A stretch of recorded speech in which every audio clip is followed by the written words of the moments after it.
Now, I want you to think about something. The numbers vary a little bit, but depending on the numbers, anywhere from 85 to 90% of Americans already have some level of health care coverage. 85 to 90%. Let's just go with 90. President Obama says the government health care plan will cover 97%. Okay? So we're going to spend $1 trillion to move the needle 7%. That is obscenely ridiculous. And I was talking to, well, he's 20 now. I was going to say my teenage producer. I was saying, I remember the day when $1 trillion was a lot of money. And he said, boy, you must be old. And I said, that was last year. That's how quickly things have changed. The great Everett Dirksen, the senator from Illinois, coined $1 billion here, $1 billion there. Pretty soon you're talking real money. Now it's $1 trillion here and $1 trillion there. And pretty soon you're talking real money. You know, you're also here today because you understand, and I've said this at every one of these events that I've spoken, you're here today because you understand that your greatest freedom is the freedom to fail. And oftentimes, when I say that, people don't understand. What do you mean, freedom to fail? You fail or succeed by taking risks. This country is built on taking risks. This country is built on risking our lives, our fortunes, and our sacred honor. That's what was pledged in the Declaration of Independence to one another. Just think about that for a moment. Our lives, our fortunes, and our sacred honor. They were risking everything to build this country. Those who went west in the next century, just think about that.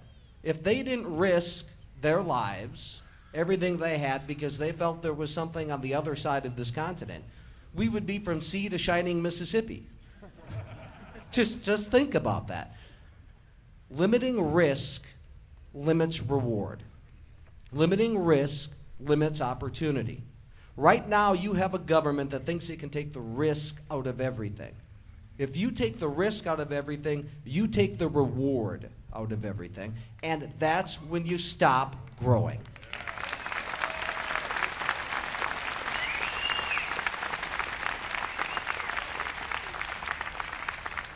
It is that spirit of risk and reward that has built this country. It sustains this country, and it must be the future of this country. And you are here today to say, we want that spirit back.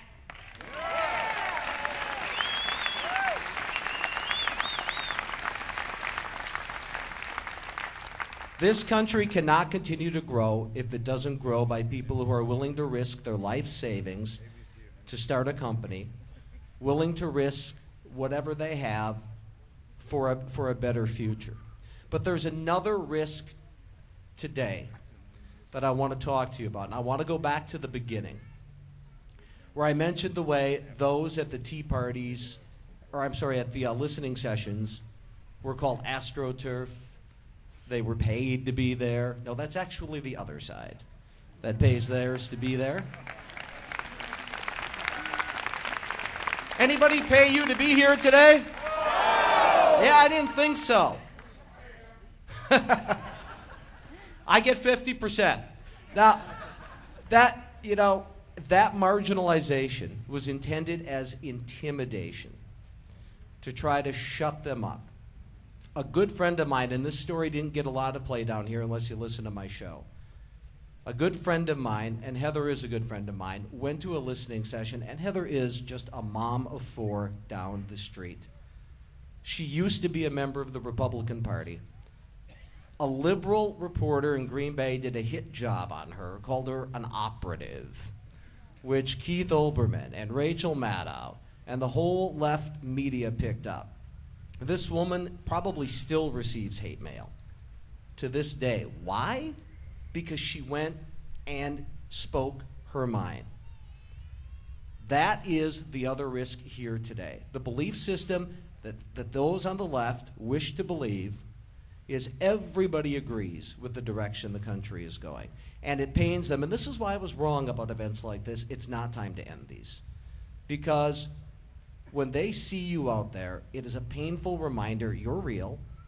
You're not a figment of anyone's imagination. Now, some of you may know I had an interesting week. I said something on the air that unions don't like.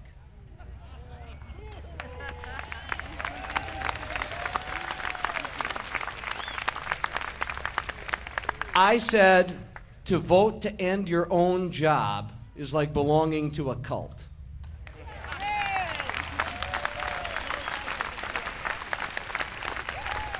By the way, let's hear it for the Mercury Marine Union that came to their senses yesterday.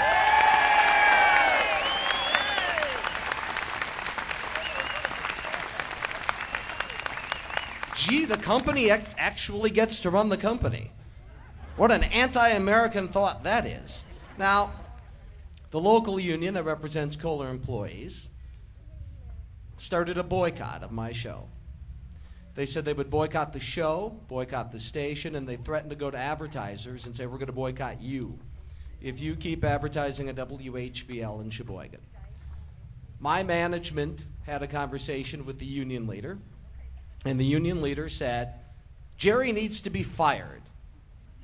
My manager said, Jerry's not going anywhere.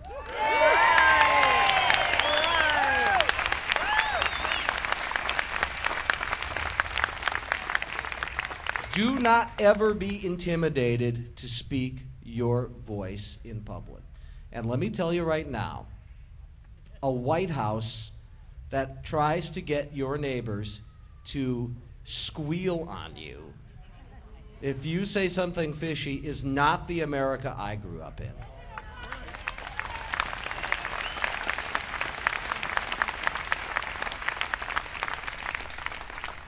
I'm not going to shy away. Don't you shy away.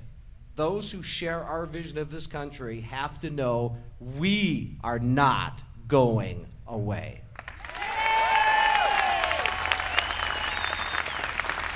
We'll gather here at events like this. We will gather in the voting booth, so to speak, speaking our mind, whatever we have to do until they know this country was not built on socialism. This country is built on capitalism. This country is built on free enterprise and free speech. It will stay strong on free enterprise and free speech. We're not going away. We won't be silenced. And we want the spirit back. Thank you.